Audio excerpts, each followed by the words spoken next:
One Piece is now diving even deeper into the heart of its story. Here, Oda Sensei has woven the history of the Rocks pirates into Loki's flashback. It's clear that Rox D. Zebek, the pirate who had a massive impact on both the world government and Blackbeard, who Luffy will likely face in the future, plays a key role. So inserting his backstory here carries huge significance. One Piece is known for its long flashbacks and slow plot progression, so for some people, this is where they lose interest and drop out. But this particular flashback comes at the final stage of the story, serving as a direct bridge to the climax. That's likely why Oda Sensei chose to depict the history of the Rocks pirates in detail at this point. What's really standing out recently, though, is the difference between the original Japanese version and the translated editions. For example, do you know the nuance difference in this term, galera? Understanding how it's expressed in Japanese gives you a pretty good idea of the connection between the giant warrior group, Garera, and the Galley Law Company. Next, there's this. Shiki's title is sometimes translated as Yakuza or Mobster, but in Japanese it carries a completely different nuance. And lately, this kanji meaning luck has been popping up unusually often in Elbaf, which is also worth noting.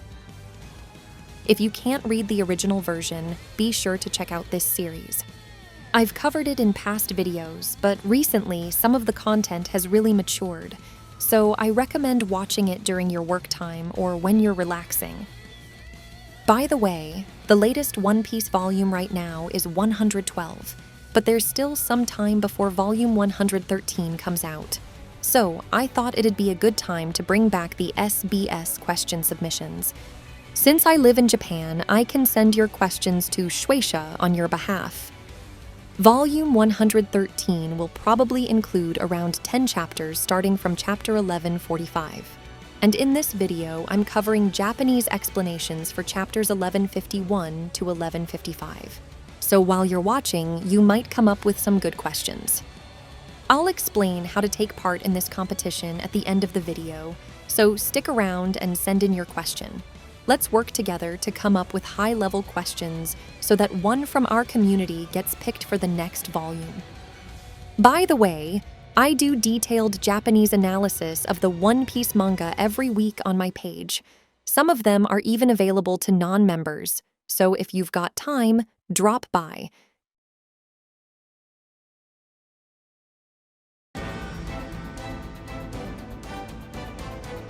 Just to clarify, some people seem to be confusing reversey with go, so let me explain.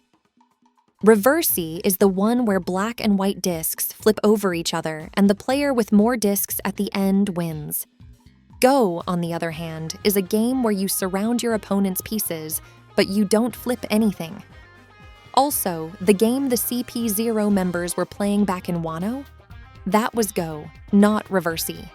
There's another key difference if you look closely. In Reversey, the discs are placed inside the squares on the board, while in Go, the discs go on the intersections where the lines cross. So Imu's Domi Reversey, the move they're using now, has nothing to do with Go. As I explained in another video, take a look at how a Reversey game begins. It starts with 2 white and 2 black discs in the center of the board. And that setup, it perfectly matches the composition shown in chapter 1121. That likely means Reversey is being used to symbolize the current war. And the 4 pieces in the center of the board represent the 4 key players in the battle ahead: Luffy, Blackbeard, Imu, and Kobe. Another part of this chapter I really want to highlight is something one of the giants said. Dory got flipped and became a different person. That phrase, hikkurikaesu, flipped, should sound familiar. It's the same word Roger used when he first met Rayleigh. Wanna turn the world upside down? And even Whitebeard, right before he died, said this: when someone finds that treasure, the world will be turned upside down. So if we take that literally, It suggests that when someone finds the One Piece, the world's entire sense of normal, its very values, will be completely reversed. Just like how the celestial dragons, who are treated like gods, are actually closer to devils, the truth behind the world will be the opposite of what we've been led to believe. And just like that, in the current situation with Elbaf, where the game board has been completely taken over by black discs, the only one who can turn things around, flip the board back, is the White Warrior, Nika. One of the key things about Othello is that you flip your opponent's discs by sandwiching them between your own color. So the more black discs there are early in the game, the more white discs you can flip later on, which actually makes white stronger as the game goes on. And the technique called domi reversi, it literally means black turn domination. The opposite of black turn is white turn, and the opposite of domination is liberation. So if there was ever a time for Nika to step in, it's now. And don't forget, on Luffy's side, we've got Bonnie, who has also transformed into Nika before. That means it's possible that both Luffy and Bonnie could turn into Nika and sandwich the devil army from both sides. If they do, the giants under Imu's control might get flipped back to white. In other words, they could awaken as warriors of liberation. Also, Oda Sensei has been spotlighting children lately, Momonosuke in Wano Kuni, Bonnie in Egghead, and in both cases, Luffy played a key role in supporting them. So maybe this time too we'll see Luffy's Nika form inspire another kid, Colon, and with Colon turning into Nika, he and Luffy might join forces to free the giant warrior pirates from the devil grip. One of the biggest highlights in Chapter 1151 is this scene. We finally get to see the monster trio back in action, but what really stood out is how Luffy reacted.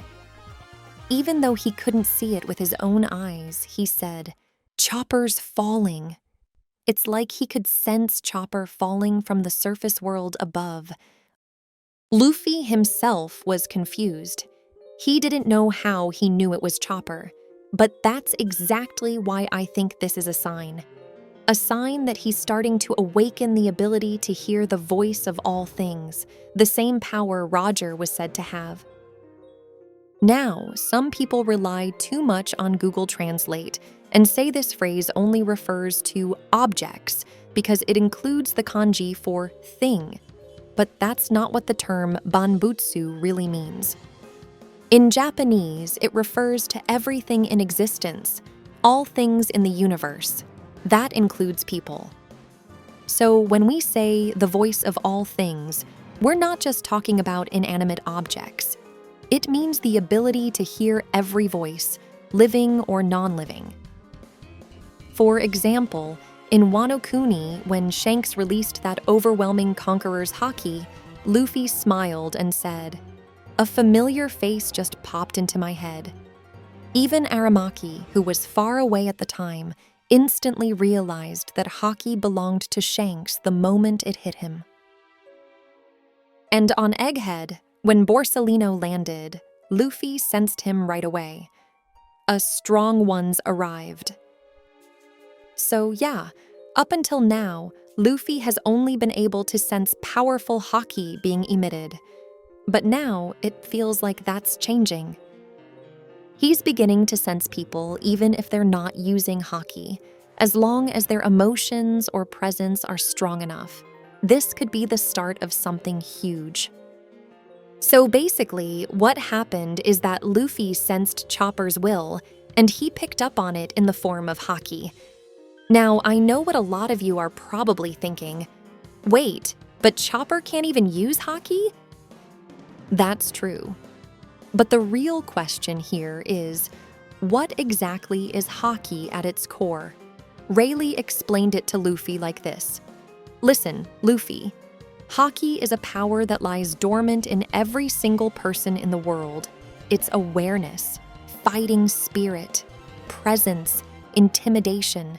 It's not some special superpower. It's a natural part of being human. Most people just never realize they have it, or never manage to draw it out. In other words, even if most people in the One Piece world never awaken something like observation haki, armament haki, or conqueror's haki, they all carry some form of it. At the very least, everyone has a presence, what we'd call ki in Japanese or fighting spirit. Now, take a look at Chopper as he's falling. You can clearly see how desperate he is to save Gabon. That determination, that resolve, that's pure willpower. And Luffy? He's finally reaching a point where he can feel that kind of will, even from someone who isn't consciously releasing haki. That's exactly what Roger's voice of all things was about. Rayleigh even said this to Luffy once. Even among those who use observation haki, you have a special gift for sensing the feelings of ikimono.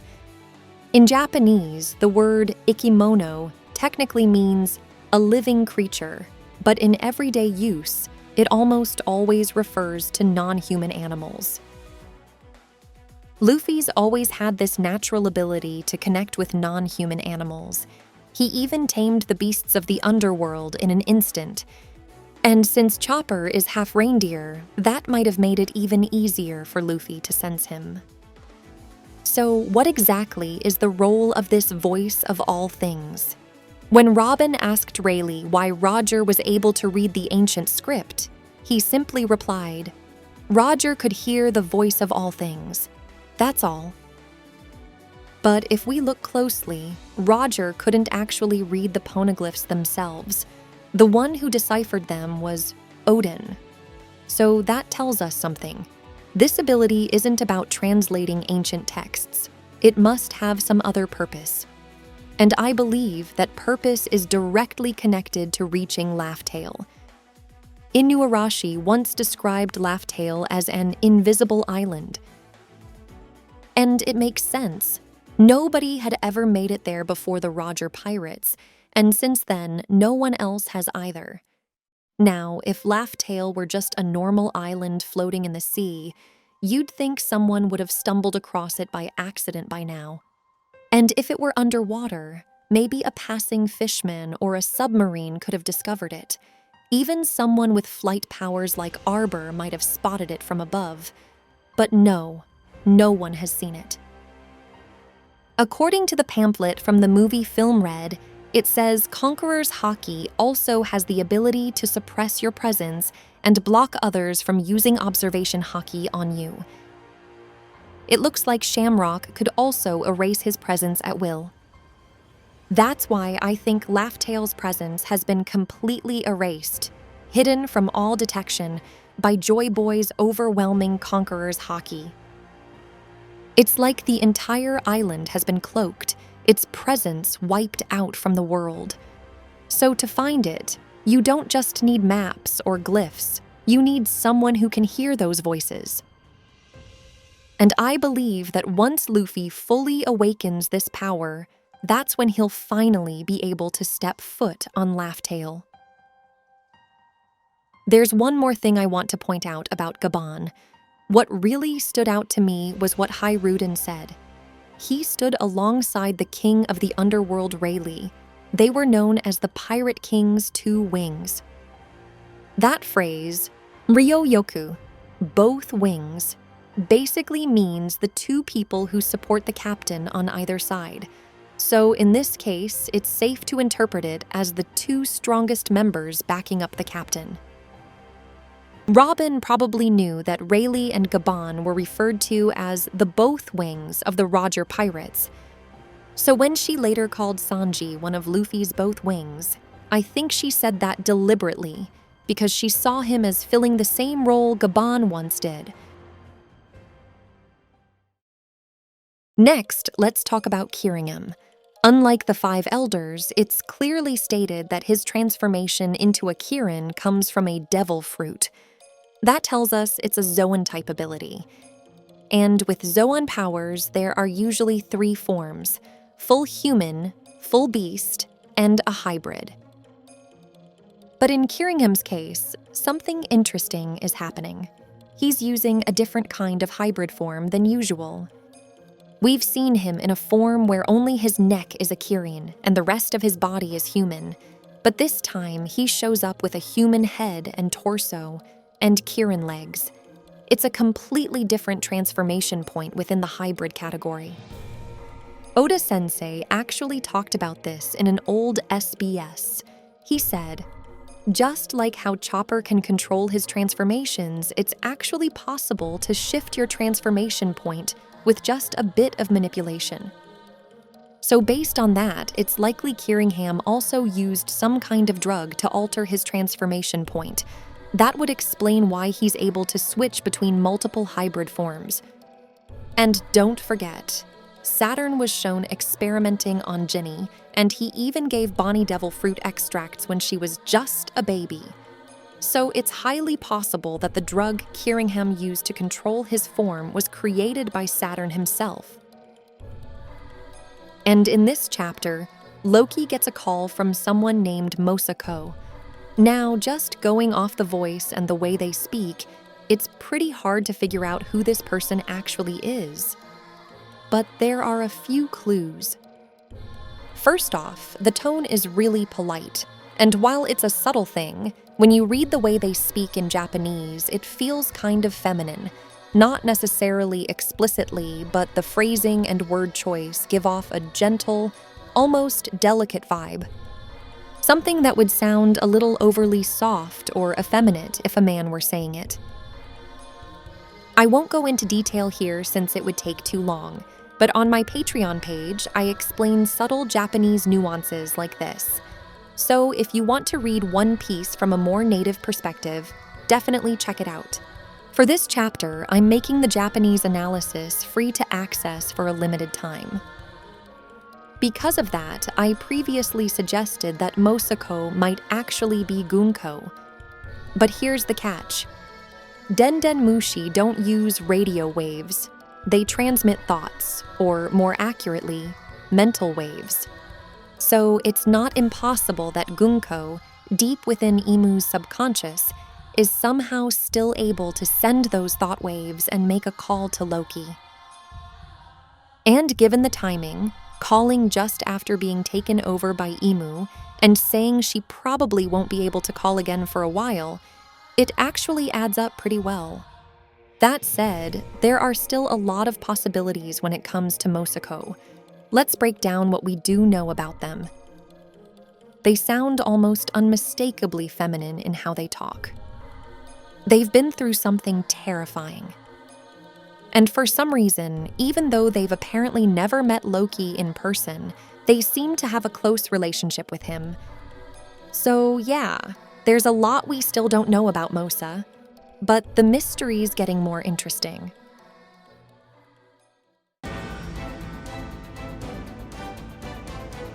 In this chapter, Gaban confirms something huge. Zoro does have Conqueror's Haki. We've actually seen hints of it before, black lightning crackling from him like the kind that usually represents Conqueror's Haki, or scenes where his sheer presence knocks people out cold. So it's likely Luffy had already picked up on it long ago, and we can't forget Kaido's reaction either. He clearly sensed that same Haki within Zoro during their fight, so yeah, the signs have been there all along. Now it finally feels official. Zoro's always been the type to train in intense mental focus, like learning to sense the breath of steel or mastering meditation. That probably helped awaken the Conqueror's Haki that was already within him as potential. Now, about Sanji. He actually asks Gaban whether he might have Conqueror's Haki too. Personally, I think he does have the potential. I mean, he's literally from royalty, so it's not out of the question. But I also think it'll take him a long time to really awaken it. Why? Because Sanji's whole character is built around kindness. Just like Judge pointed out, Sanji's personality is the complete opposite of a king. He's gentle, selfless, and always looking out for others. Even back in Whole Cake Island, he couldn't abandon his awful family, not because they deserved it, but because that's just who he is. And Conqueror's Haki? At its core, it's about intimidation, about striking fear into others. So in a way, it might be the hardest type of haki for someone like Sanji to manifest. But here's where Oda-sensei's genius character writing comes in. We know that when Sanji gets truly furious, especially when a woman is being hurt, his eyebrows shift direction and start to curl like his Germa brothers. Oda-sensei explained this in Volume 105's SBS. It's not just an emotional change. It's the manifestation of science-augmented power. So if that transformation channels his rage into strength, maybe that boost could push him into the realm of Conqueror's Haki, turning his anger into something overwhelming enough to dominate others. That might be how Sanji gets there. There's one more thing I really want to highlight from Gaban's comment about Haki. He says, Haki is only a real power when you recognize it and learn to control it. That explains a lot about Zoro. He had the power, but he didn't realize it. That's why he couldn't control his Conqueror's Haki up until now. Remember when Luffy told him, "Your Haki's leaking out like crazy." The phrase dada more in Japanese means something is leaking continuously and wastefully, like when water's spilling out of a pipe because nobody fixed it. So in this case, it's not just about leaking. There's a sense of wasted potential too. In other words, if Zoro had been aware of it, he could have been using it as part of his strength. But instead, it was just pouring out of him, uncontrolled. That's what makes it feel like such a loss. It really shows how, even in the world of One Piece, just having talent or power isn't enough. If you don't understand the nature of your Haki or Devil Fruit abilities, you can't truly master them. It's a theme we've seen in other manga too, like in Bleach, where a Shinigami has to learn the name of their Zanpakuto to unlock its true power, or reach Bankai.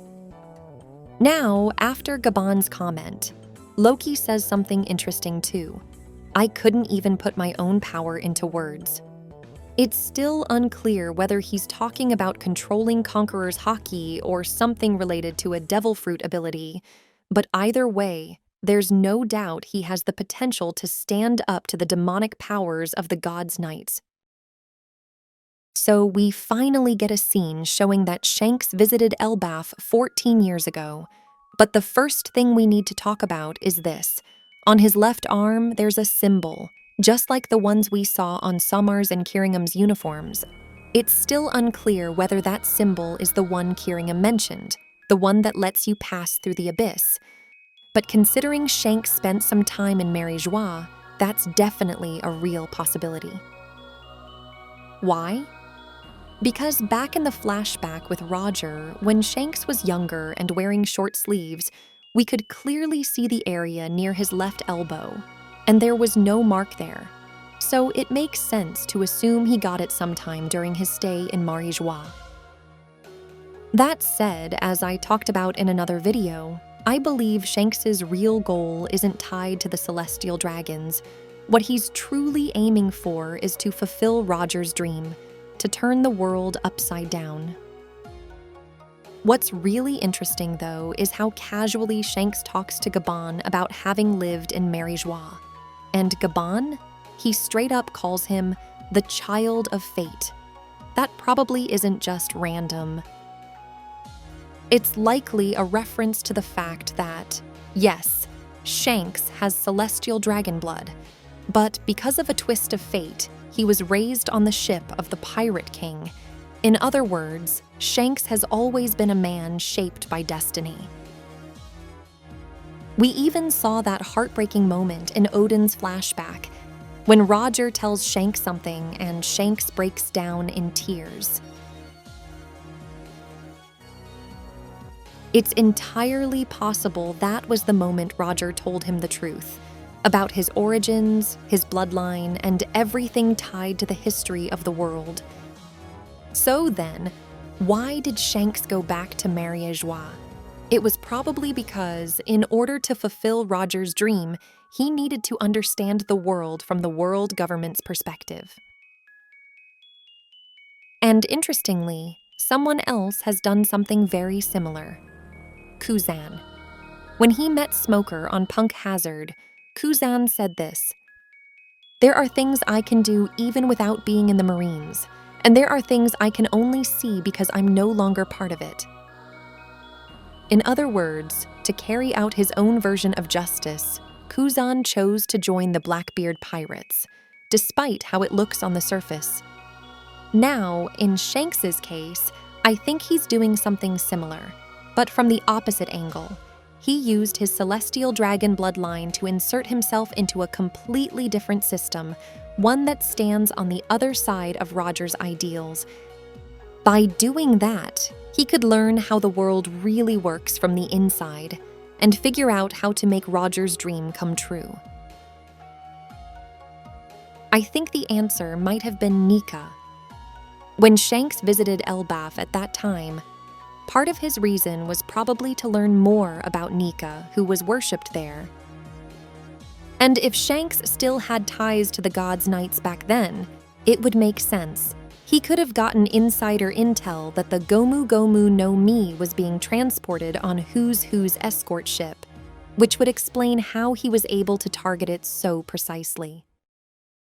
All right, let's take a closer look at what happened in Elbaf 14 years ago.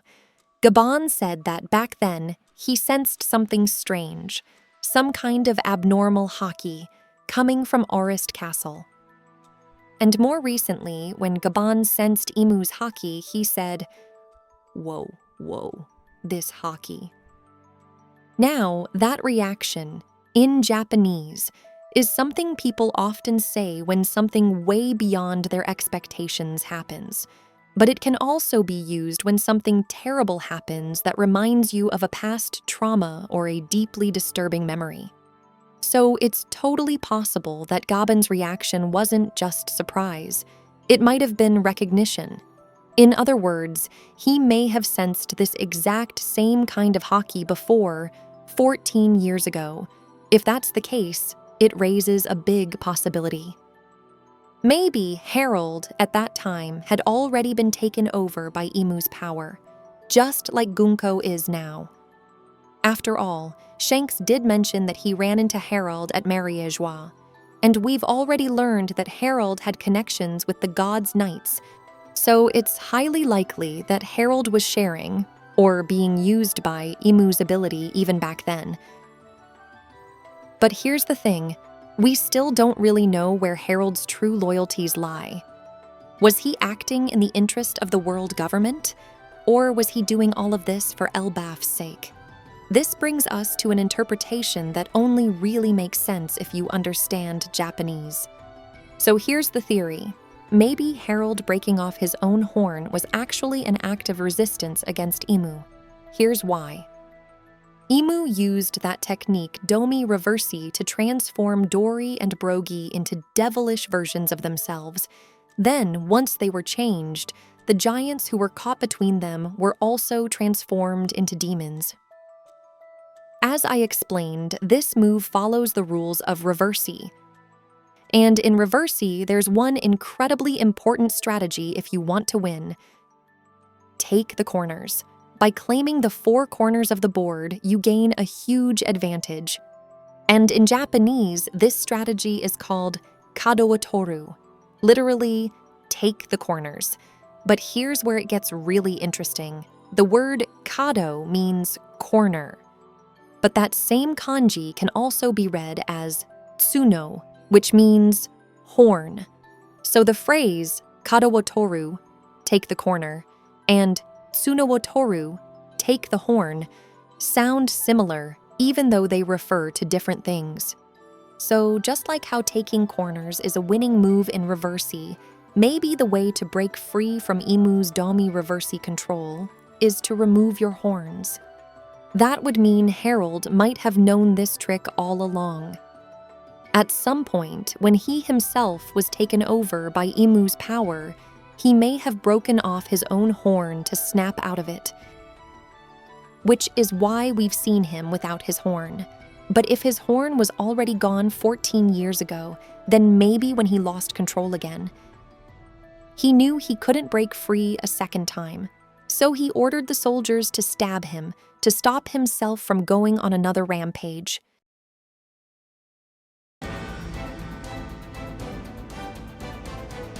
Harold had his worldview completely changed by a giant woman named Ida. She was apparently shipwrecked at one point, but was rescued by the people of an island in the New World called the Bunt Kingdom. In Japanese baseball, it was long considered common wisdom to bunt when there was a runner on first with no outs. But thanks to the recent data revolution, it's now known that bunting in that situation actually lowers your expected runs. So the man once praised as the king of the bunt is now ironically known as the man who spent his entire career lowering his team's chances of scoring. Now, keep in mind, Nika was shown playing baseball at one point, and the fact that people in this kingdom also performed the Nika dance suggests they might have worshipped Nika as well. Some fans have even noticed that the kingdom shown in the background during Brook's Nika dance looks a lot like this Bunt Kingdom. As for Ida, she was originally born on Samwanai Island in the South Blue, but somehow made her way all the way to the New World, crossing even the Red Line. And since Saul is also from the South Blue, it's possible the two of them might have even come from the same island. Another thing about them is that they're actually friendly toward humans, and both of them pretend to threaten people. It's probably a kind of joke in their village, something they do as a way to break the ice when getting along with humans. When Harold finds out that Ida is from the South Blue, he asks her, "You crossed the blood-red serpent?" And with that line, it's confirmed. What the giants of Elbaf call the blood-red serpent is the red line, which means the one thing the Elbaf giants have never been able to pierce through is the red line itself. Now, sure, you could interpret that physically, like maybe they literally can't break through it, but I think there's something deeper going on here. See, the people who originally lived on top of the red line were the Lunarians. So maybe the reason the giants can't bring themselves to break through the red line is because they used to worship the Lunarians as gods. In fact, Lunarians have that signature trait, an undying flame burning on their backs. And when Vegapunk studied that flame, he actually compared it to the sun. Over in Elbaf, they literally worship the sun god Nika, and they hold a solstice festival to celebrate the sun's return each winter. So it makes total sense that they'd revere a race associated with an eternal flame. And here's the kicker. The last surviving Lunarian we know, Arbor, goes by the title King the Wildfire, and that word Kasai, fire disaster, carries heavy weight. Elbaf is built around a massive world tree. Fire would be one of their greatest weaknesses. So this connection between the Lunarians and the giants, it's probably not a coincidence at all. Thanks to Ida's influence, Harold started interacting with people from all kinds of different cultures, and that gradually began to change the way he thought. Eventually, Harold and Ida had a child together, Hiruden. But here's the thing. Elbaf's royal family only allows marriages with pure-blooded giants. No exceptions. It's actually a lot like the celestial dragons. They sometimes take wives from the surface world, but when it comes to officially passing on the bloodline, only children born between celestial dragons, pure-blooded descendants, are recognized. I explain this more in depth in another video, so check that out if you're curious. Now, another interesting detail. We've seen 4 elder-looking figures from Elbaf appear twice in silhouette. Could they be the Elbaf equivalent of the 5 elders? Since they haven't shown up in the present-day Elbaf storyline, it's possible they normally live somewhere else, maybe in the heavens or some kind of sacred realm. So, the elders, those old men from Elbaf, brought in a noble woman named Estrida as Harold's official bride. She's introduced with this line, "Estrida, a woman who carries the noble blood of the ancients, she is truly worthy of becoming queen." Now, let's talk about that word, ancient.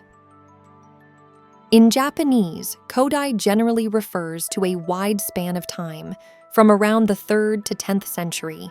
But in the world of One Piece, it's not exactly clear which era it covers, so let's look at how the term is used in context.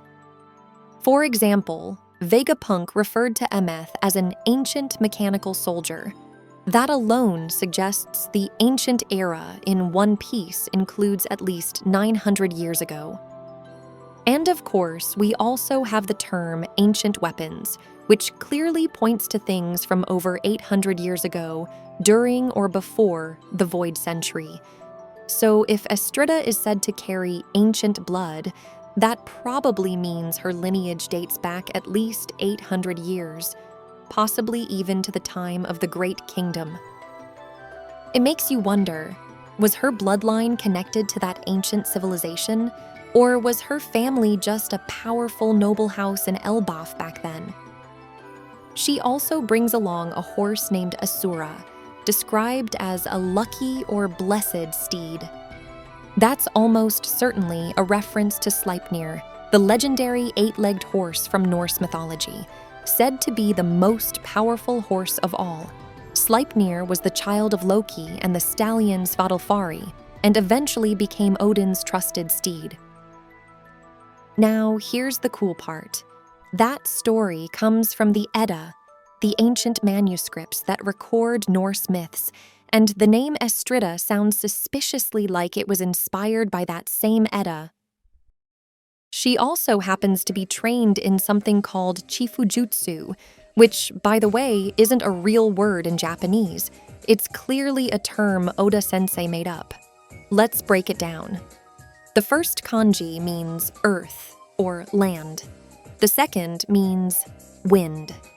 And based on the way Estrida describes it, saying she's sending the energy of the wind and earth to His Majesty the King, it seems that, in the world of One Piece, there's a belief that wind and land are closely tied to luck or fortune. That concept likely comes from Fusui, the traditional Eastern philosophy. Fusui originated in ancient China as a form of environmental science. It's all about harmonizing the flow of energy, called qi, in a home or on a piece of land to enhance a person's luck and overall well-being. And if you look at this chapter, the idea of luck shows up a lot. There's a line saying, "Elbaf is blessed with good fortune. A lucky horse appears."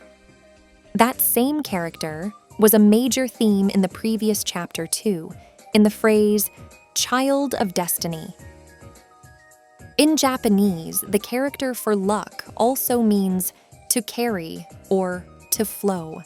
It represents movement, flow, and progress. On the other hand, the character for fate means things like destiny, life, or divine decree, things that are preordained or beyond a person's control. So when you put those two together, you get the full weight of both concepts, the journey that carries you forward and the fate that lies ahead. I actually broke down the connection between this 5 elements theory and the 5 elders in another video, but I think it also ties directly into something Estrida says here. Gosei Satsu. Now, that word doesn't exist in modern Japanese, so it's probably something Oda Sensei made up. But the term Gosei itself does exist. In East Asian astrology, Gosei refers to the 5 planets in our solar system that can be seen with the naked eye: Mercury, Venus, Mars, Jupiter, and Saturn. So in the One Piece world, this feels like a pretty clear nod to the 5 elders, the Gorosei. Then, if you add the kanji for kill or eliminate, you get Gosei-satsu, which literally means 5-star kill. Estrida warns about this concept by telling people to remove a mirror that could lead to a furniture layout associated with Gosei-satsu. It's part of her fusui practice, avoiding harmful energy patterns in the home. But here's the strange part. Elbaf and the world government don't exactly get along. In fact, the world government actively tried to erase the very sun god that Elbaf worships, so ideologically they're totally opposed. Which means, if you think about it, Gosei-satsu might actually work in Elbaf's favor. If it's something that symbolically harms the 5 elders, that's not bad luck for Elbaf. It might actually be exactly what they want. I have a feeling there's a hidden clue about history right here. Most likely, stars played a key role in the world before the world government was formed. Otherwise, they wouldn't have named their most important leaders the 5 elder stars. And the fact that Garling referred to them as Dosei, my fellow stars, also hints at how significant that title really is. Come to think of it, we rarely hear anything about astronomy in the current One Piece world. That alone suggests the world government may be intentionally hiding that kind of knowledge. But the term astronomy has shown up in a few key places. Do you remember? One example is Punk Hazard. In one of Monet's documents, the word astro is written. Since Punk Hazard used to be a world government facility, it makes sense that a document like that would have been there. And remember, Monet was part of the Don Quixote family, which had deep ties to the world government. So it's possible that Doflamingo, being a former celestial dragon, knew the importance of astronomy and had Monet collect research on it. There's also a character who has a personal interest in astrophysics, Diaz Drake. Outwardly, he's a pirate, but we now know he's actually the captain of Sword. So it wouldn't be surprising if his interest in astronomy is part of the reason he went to Egghead Island in the first place. Here's a theory I've been thinking about. Originally, the Blue Planet used to have cultural exchange with the people who came from the moon. The ones trying to share that knowledge and technology with the rest of the world were likely the side of the ancient kingdom, but the group that would eventually become the world government saw that as dangerous. They were afraid that spreading that kind of advanced knowledge and tech would escalate global warfare. So, they took action. They destroyed the ancient kingdom, and ever since, I think the world government has been secretly hoarding that scientific knowledge and astronomical understanding for themselves. In other words, when Estrida mentioned the term 5 stars, I think that in the world over 800 years ago, that term was commonly used to refer to the 5 visible planets. But now, the world government has rebranded that term into a political role, the 5 elder stars, using the same name to control who people look up to. And there's more. The lucky horse Estrida brought with her has 8 legs, which isn't just a cool design, it's symbolic. Why? Because 8 is actually an important number in this story. For example, the abyss that the 5 elders and the God's Knights use is shaped like a pentagon, 5-sided. But the magical-looking symbols we've seen on Namakura Island or in the decorations of Mary Joie are 8-sided stars, octograms. By the way, it seems that 70 years ago, Harold visited the seas around Wano country. And if you look closely, the people on his ship had swords at their waists, which pretty much confirms it was a samurai ship. That suggests that the knowledge of navigation Harold passed on eventually led to Kozaburo and Furiko illegally leaving Wano 55 years ago. Now, since Wano is located in the New World, navigation there usually depends on log poses. So at first glance, you'd think knowledge of the North Star wouldn't really be necessary. Even within the Grand Line, if someone were to lose their log pose or get stranded, having knowledge of the North Star and Elbaf-style navigation techniques could save their life. So in that sense, what Harold passed on wasn't just tradition, it was a crucial survival skill. Roger named the island where Joy Boy left the One Piece Raftel, but as we later found out, the real pronunciation was actually Laugh-Tail. Now, when you write Laugh-Tail in Japanese, it looks completely different from Raftel. Oda-sensei probably used Raftel on purpose to keep the real name hidden, and there might be a similar trick going on somewhere else. So, in the English version, both the sea around Logue Town and what Harold referred to are translated as Pole Star, but in Japanese, they're actually written differently. It's kind of like the difference between Laugh-Tail and Raftel. What Harold hinted at is written as Pole Star, but the sea that includes Logue Town is called Polu Star in Japanese. That little change might not be a mistake. It could be intentional. Classic information control. And finally, we get the scene where Loki is born, and we see right away that he's born with very unusual eyes. We still don't know why he has this kind of feature, but I think it's likely that someone in Harold's or Estrida's bloodline had the same eyes a long time ago. In other words, it could be a case of genetic inheritance skipping generations. Back in the story, Den once said something similar about the fishmen. Fishmen and mermaids carry the memories of their kind in their genes. If a shark-type mermaid is born from octopus-type parents, it means somewhere down the line, one of their ancestors was a shark type. So maybe the same thing is happening here with Loki. By the way, in another video, I shared a theory that Elbaf might have originally been a land tied to demons. The theory goes like this. Loki's family, his royal bloodline, might actually carry demon blood. Both Harold and Loki, who are direct descendants of the royal line, have horns that match the exact shape of the ones drawn on the demon murals in Elbaf. Plus, their horns are black, which is a strong visual cue for demonic imagery. If you compare their horns to other ancient giants or even characters who've inherited giant blood, the shape and the direction their horns grow are clearly different. So my guess is that somewhere in their ancestry, there was either someone cursed by a demon or even a half-demon. Because of that, Loki ends up being abandoned to the underworld, on the orders of his own mother, Estrida. And you know what? There's another character who went through something eerily similar, Charlotte Pudding.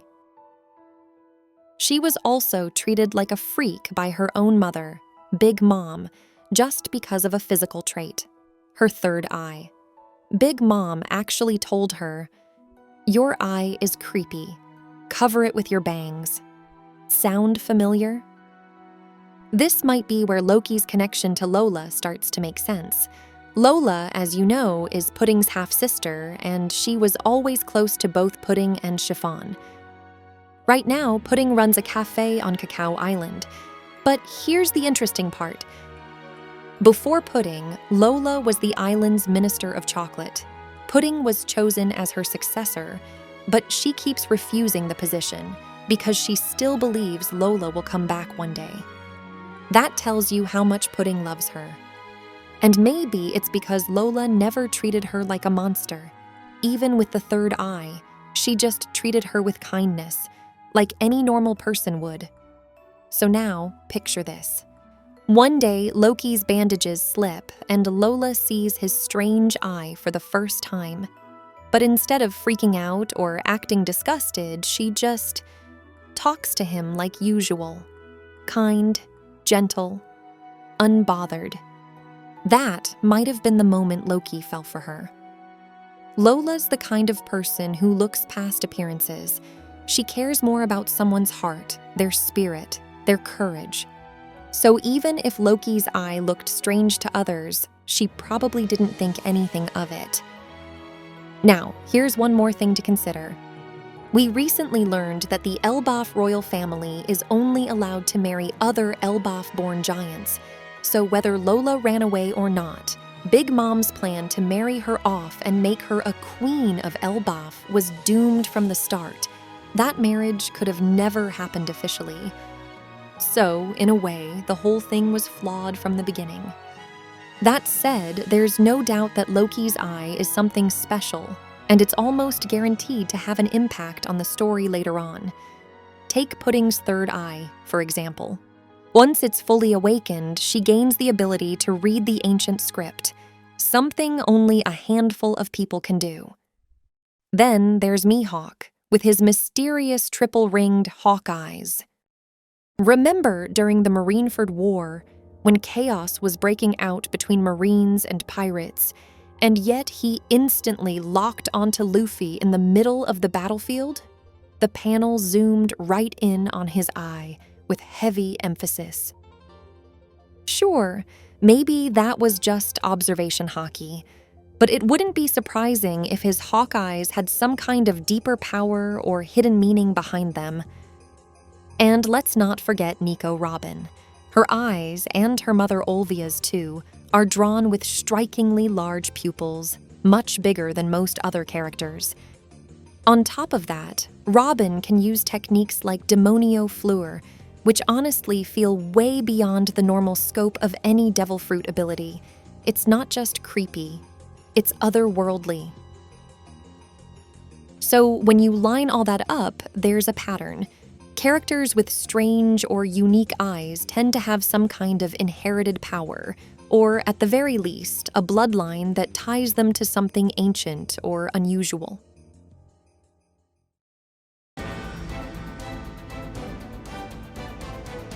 The biggest reveal in this chapter is without a doubt Rock's true face finally being shown.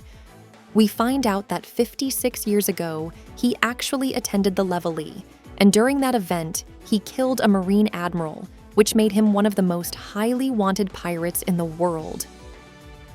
Now, just to clarify, in One Piece, the concept of inflation exists, so the value of bounties 48 or 56 years ago would have been lower in relative terms. Even so, killing an admiral would have sent shockwaves through the world, so it's easy to imagine his bounty already being well over 4 billion even back then. But what's even more shocking, what really changes everything, is that it's now confirmed. Rox is Blackbeard's father. Let's start with the connection between Rox and Blackbeard's name. The Blackbeard pirates are openly aiming to take over the world, a vision that clearly echoes Rox's ideology. And the clearest clue of all, Blackbeard's flagship is named Saber of Xebec. Now, think about this. Roger's sword was called Ace, a personal name. So if we follow that pattern, maybe the name Saber of Xebec doesn't just reference Rox. Maybe it hints that Teach was the name of the saber itself, his son, the living weapon carrying on his legacy. If that's the case, then the duel between Ace and Blackbeard on Bonaro Island wasn't just a fight between pirates. It was a clash between the bloodlines of Roger and Rox, taking place 36 years after their fates first crossed. And ironically, by defeating Ace, Blackbeard ended up avenging his father, the son of Rox defeating the son of Roger. And both of these men, Ace and Teach, are especially unique even among the D clan. Take Ace. His father was Gol D. Roger and his mother was Portgas D. Rouge. That means both his parents were D's. So if Teach's father was Rox D. Xebec and Marshall D is actually his mother's family name, then that would mean Teach, just like Ace, has 2 D's in his bloodline. It's a strange and fascinating parallel. By the way, Oda Sensei did draw an early character concept of Teach's mother in one of the One Piece magazine issues. I actually translate and analyze that material, so if you're curious, feel free to check it out on my Patreon. Now, here's the really interesting part. If Teach respects rocks so much that he named his ship the Saber of Xebec, then why doesn't he ever call himself Rocks D. Teach? That's the big mystery. The most likely answer? He's intentionally hiding the Rock's surname. We know from past info that Teach originally planned to live quietly as one of Whitebeard's underlings forever, if the Yami Yami no Mi had never come into his hands. So it's very possible that he chose not to use the name Rocks to avoid attracting attention from the world government, especially since carrying the name of someone who once tried to destroy the celestial dragons would definitely put a target on your back. Another thing that really stands out is how various characters have reacted to Blackbeard over time. There's a good chance that some of them may have already suspected that Teach is actually Rox's son. So let's go through them one by one. First up, Whitebeard. He first met Teach as a child, a runaway orphan he came across at a harbor. But you have to wonder, didn't Teach's eyes or nose remind him of someone?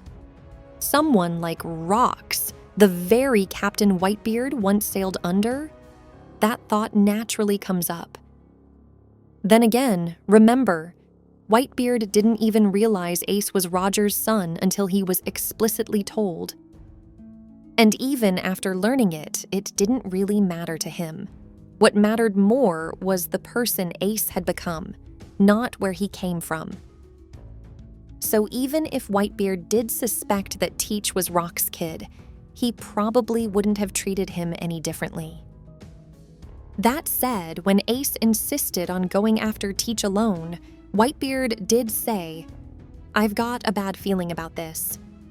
That moment of unease, maybe that was Whitebeard's instincts kicking in. And maybe it was because he'd sensed something about Teach's true bloodline all along. Next up is Rayleigh. When he showed up on Amazon Lily to help Hancock, he referred to Blackbeard as that little apprentice brat from Whitebeard's crew. And right after that, he added, "I know it's childish, but I really don't like you." Sure, part of that could just be because Blackbeard gave Shanks that scar, but it might go deeper than that. Remember, the Roger pirates faced off against the Rox pirates at God Valley. And since Roger and Rox were calling each other by name, there's a good chance their crews had already clashed before this incident. So it's very possible that his dislike toward Teach isn't just personal. It might be because he sees Rox in him. Now, let's talk about Sengoku. He's the first person in the manga to ever say the name Rox D. Xebec out loud. He was already a Marine over 40 years ago, so he would have known what Rox looked like firsthand. And during the Marineford War, he stood right there, face to face with Blackbeard. So there's a real chance Sengoku had a gut feeling this guy might be Rox's son. And here's something interesting. During Ace's execution, Sengoku said, "When he rose to power as captain of the Spade Pirates, with that incredible strength and speed, we finally realized Roger's blood hadn't ended after all." Now sure, one reason the world government invited Ace to become a warlord might have been because he defeated Hanafuda. But more than that, it could have been because they wanted to bring Roger's son into their ranks. Keep him close, under control, rather than let him rise up as a threat. And that same kind of thinking could absolutely apply to Teach, especially if they suspected his true bloodline. Remember that moment 2 years ago during the Warlord Summit when Lafitte showed up uninvited and recommended Teach for the position? And despite the fact that Teach was still a no-name pirate at the time, he was officially accepted as a warlord of the sea shortly after. So what happened? It's possible that during that meeting, Lafitte revealed something about Teach's bloodline, Or maybe he showed them a photo. Either way, if the marine brass saw that and thought, wait, this guy looks just like rocks, then someone like Sengoku might have felt the danger. He could have thought, we can't let this guy run free. We need to keep him close. And so they approved Teach's entry into the warlords to monitor him. This would also tie into something Saturn said recently. When Devon called Teach special, Saturn replied, his bloodline too. That line strongly suggests that the higher-ups know exactly who he's descended from, and that they're treating him as someone carrying Rox D. Zebek's blood. And finally, there's Shanks. 2 years ago, he went out of his way to meet Whitebeard face to face. And what did he say? He warned him, you need to stop Ace from going after Blackbeard. Shanks had already fought Teach at that point. He still had the scar over his eye to prove it. So maybe it was during that fight that he sensed what Blackbeard truly was, and maybe even realized his connection to Rox. Next, let's talk about the term Garira that came up during the conversation between Harold and Yarul. In kanji, it's written as Otsuchi Sendan, which literally means Great Hammer Warband. It refers to a group of powerful giants who wield massive hammers. Now, that character for hammer actually shows up somewhere else in the One Piece world. Remember? Klabauterman. He was described like this. Klabauterman is one of the legends passed down among sailors. He's a spirit that only appears on ships that are truly loved. Basically, he's the soul of the ship itself. He holds a small mallet in his hand and wears a sailor's raincoat. They say when disaster is about to strike, he races through the ship to warn the crew. Now think about this. Leo, from the Tontata tribe, who are often called fairies by others, has a signature move called Tontata Combat, Tail Hammer. So if you put the pieces together, you've got a giant tribe called the Garira, known for wielding hammers. Both groups seem to reflect aspects of the Klabauterman legend. One with the strength and size, the other with the fairy imagery and mallet. That connection might not be a coincidence at all. It's possible that the legend of the Klabauterman is actually rooted in the ancient ties between these two tribes. By the way, in the original Japanese, the pronunciation of Guerrera here is actually a little different from the Galley Law Company we know from Water 7. Let's break it down. In Japanese, the long dash mark is called a cho-on-pu, and it's used to extend a vowel sound. So in Galley Law from Water 7, that extended makes it sound like Gali-ra. But in chapter 1154, it's spelled Garera, which uses the hiragana instead of a long dash to produce that sound. So while the two names are clearly related, the different spellings and sounds suggest that the Galley Law Company was inspired by the giant hammer-wielding group Garera, but isn't directly the same thing. It's a separate entity.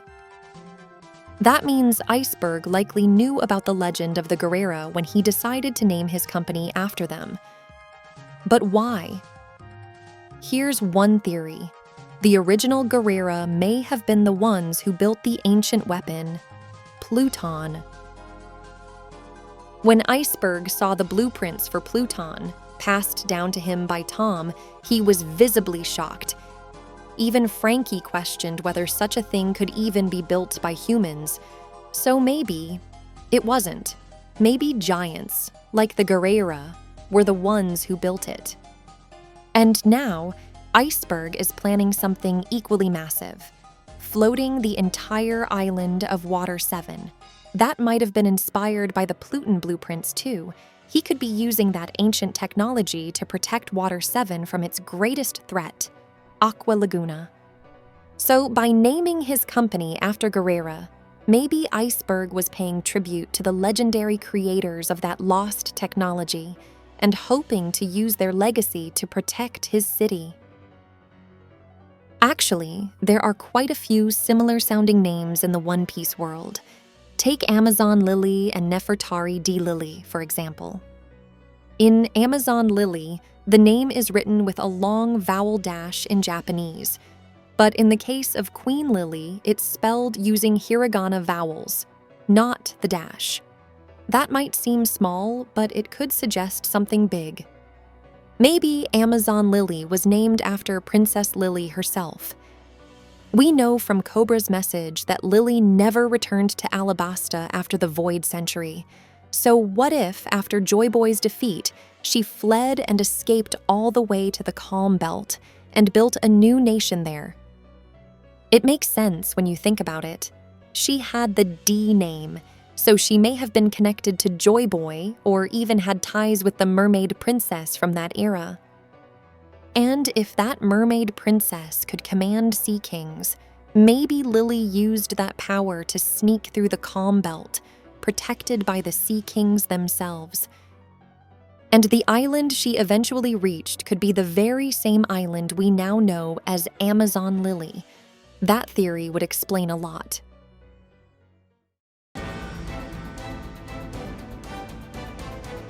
So first off, Rox deliberately injured Loki in order to lure Harold back to Elbaf. He probably knew that children are a parent's greatest weakness, and when he did that, he used a sword. But what really stood out this time was the phrase, Rox's swordsmanship.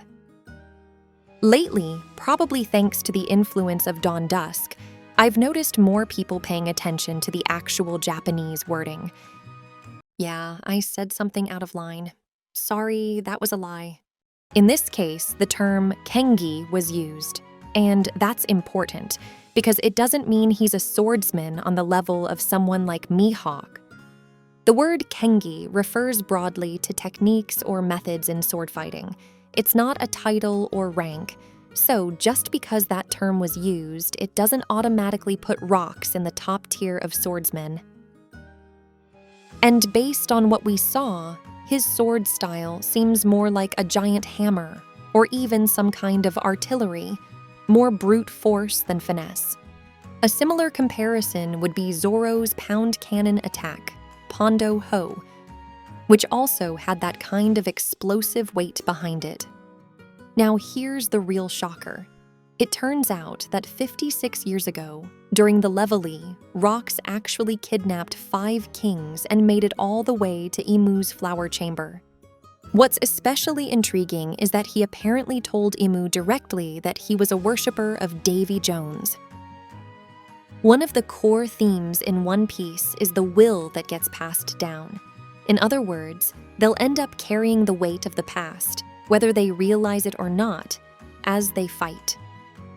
Joy Boy's will was passed down through Roger and eventually to Luffy. Davy Jones's will was passed down through Rox, and now to Blackbeard. As Rox was leaving the flower room, he said something to Imu. "I'll be back here." That last word, "here," was emphasized in the original, and I think that's because it carries 2 meanings. The first is simple. He's saying he'll return to defeat Imu once he gains more power, but the second meaning is deeper. It's a declaration that this place is the very top of the world. In other words, he's saying he will become the king of the world. And standing beside Imu at that time was most likely Gunko. If that's the case, and this happened 56 years ago, then it means Gunko, like the 5 elders, is in some kind of ageless state. But what's more, it seems that she holds memories from a different past, which suggests that her mind has been altered or brainwashed by Imu. So maybe the reason she's constantly by Imu's side is to keep that brainwashing in place. By the way, this reverie happened 56 years ago, meaning Brook was 34 years old at the time. The Rumbar pirates entered the Grand Line 4 years later, 52 years ago. So before that, Brook was living in some kingdom in the West Blue. That's likely when he met Gunko. At some point, she probably got caught up in a major incident, brought to Maria Joie, and given the name Manmire. And just to add another connection, 52 years ago was also when Roger was still being called a rookie. If we assume Roger started his pirate crew at that time by inviting Rayleigh, that means he would have been around 25. We still don't know what Roger was doing before that, but maybe he learned about this whole rocks incident, and that inspired him to head out to sea, determined to shake the world in his own way. So, 8 years later, 48 years ago, Rocks visited Elbaf again, this time trying to recruit Harold to join his crew. And this is where we finally learn the full story behind the get-rich-quick scheme people have been talking about for a while now. Their real target was Hachinosu. Apparently, Hachinosu was originally a prison island, a place where the most dangerous criminals, the kind even national prisons couldn't handle, were banished and exiled. By the way, this punishment of being exiled to an island, called Shima Nagashi, is basically when someone's kicked off the mainland and sent to a remote island. And you know what? This same kind of thing actually exists elsewhere in the One Piece world, in Skypiea. There, it's not called Shima Nagashi, but Kumo Nagashi, Cloud Exile. It's basically the sky version of being banished to an island, and it shows that there used to be some kind of cultural exchange between the Sky Islands and the Blue Sea below.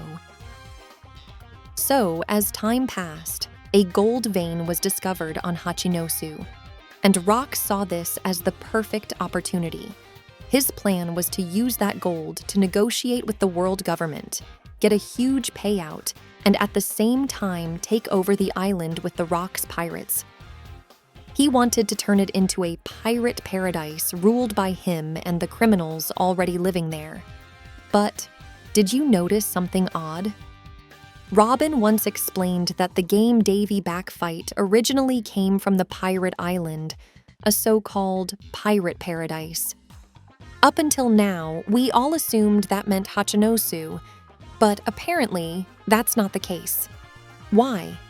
Because the Davy Backfight actually existed before Rox's time.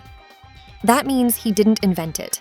He just used it as a clever way to recruit strong crewmates. So in his era, Hachinosu hadn't become a pirate paradise yet. Which brings us to the question, where did the Davy Backfight really come from? The true pirate paradise island where that game started must be somewhere else. And here's what I personally think is suspicious. Remember that island Buggy ended up on by mistake, thinking it was where Captain John's treasure was hidden? I have a hunch that he mixed it up with Hachinosu and ended up on that island instead. And that island is located in the first half of the Grand Line, the area that's often referred to as Paradise.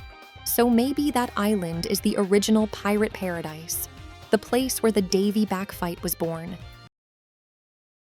All right, let's take a look at the members of the Rocks Pirates who appeared this time. First up is Golden Lion Shiki. His nickname is Gokudo. And yeah, Google Translate will probably spit out Yakuza for that, but it's not exactly the same. Gokudo originally referred to someone who has walked the path of Ninkyo, the code of honor followed by chivalrous outlaws.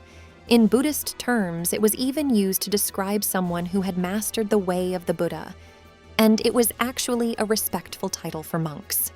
So, despite what people might assume, it doesn't have a strongly negative meaning. In fact, Oda Sensei originally considered making Shiki a Navy admiral, so the fact that he's given this title might suggest that he has a more complex, maybe even noble backstory. It could be interesting to ask in the SBS why Oda Sensei chose the term Gokudo instead of just saying Yakuza. For reference, Yakuza literally comes from a phrase meaning useless hand in a Japanese, so it carries more of a negative tone, like someone who's good for nothing. Then we've got Miss Bakken. At the time, she was called a science thief. Later on, she'd be referred to as a Mads freeloader and a self-proclaimed scientist, so it seems like she's always had a fascination with science. In the flashback, she seems to have genuinely believed in Rox's grand plans and chose to follow him. And today, that obsession with money clearly hasn't gone away. She's been hunting down pirates who used to serve under Whitebeard alongside Weevil, all to get her hands on Whitebeard's inheritance. Next up is Marlin. A lot of people probably noticed right away that he's modeled after Marlon Brando, but on this channel, I want to dig a little deeper. First off, he's given the title Don, which roughly means boss or head of a syndicate. It's the same title used for Chinzhou and Sai, the leaders of the Happo Navy. That tells us something. Marlin is likely from a gang family, which fits since the West Blue is known as a sea full of mafia-style organizations. And here's an interesting connection. Over in the East Blue, there's someone else who also had that title. Don Krieg. We've even seen hints that Krieg is currently on Hachinosu, so there might be a link between him and Marlin. Now here's where it gets kind of fun. Marlin's name sounds pretty close to Marin, which means chestnut in French, and the Kuri in Krieg's name literally means chestnut in Japanese. So what if one of Marlin's ancestors ended up in Wano? That might line up with the character teased in Yamato's cover story, a hero born in the West Blue, raised in Ringo. If that's the case, then it makes sense that his descendants would have crossed over to the East Blue along with the Shimotsuki family, and that's where Krieg would have been born. Or here's another angle. Marlin's strong jawline and his cigar kind of resemble Shiryu too. All right, next up, we finally get to see what Ochoku looks like. We know he was defeated by Blackbeard during the Rocky Port incident, but before that, he was actually the boss of Pirate Island. The term cult leader usually refers to someone who founds a religion or sect. And if you think back, Caribou was always making these dramatic gestures like he was praying to a god, so it's likely he was inspired by Ochoku in some way. Also, Ochoku held the title of Admiral back when he ruled Pirate Island. Sound familiar? That's right. Blackbeard now uses the same title. Since he's now the boss of Hachinosu, that's probably why he was given this title. Back in the pre-time skip days, people just called him Captain. But after the time skip, he's been referred to as Admiral. In fact, when one of his muscle-headed crew members accidentally called him Captain, Lafitte immediately corrected him and said, "It's Admiral now." So Rox declared his goal, to become the king of the world. But that's when Harold responded with, "The enemy's way too big. It's the world, you know." Now, the word kyodai, huge, can refer to things that are physically massive, like the giants. But in this case, Harold is clearly talking about influence, how big and powerful the world itself is as an opponent. Interestingly, that same word, kyodai, was also used to describe the great kingdom in the story. And that's exactly why people still wonder, was the great kingdom physically massive? Or was it great in terms of power and influence, like the current world government? We still don't have the answer, but we're getting closer and closer to the truth. There's a good chance the secret behind the Great Kingdom might finally be revealed sometime next year. All right, is anyone still watching up to this point? If you are, let me know. Now, it's finally time to kick off the SBS competition. The rules are simple. Start your comment with the hashtag DawnDusk, then write the question you'd like to send to Oda Sensei. From all the submissions, I'll pick about 10 questions with the most likes, and from there, we'll decide which ones to send. As you all know, I usually don't ask for likes or subscriptions in my videos, but I do keep track of who's subscribed and who leaves comments frequently. So, as a small thank you advantage, I'll personally give some likes to those who have been actively supporting the channel. Of course, if you're new here, don't worry. I plan to hold this competition every time a new volume is released, so I'd love for you to come back and join next time too.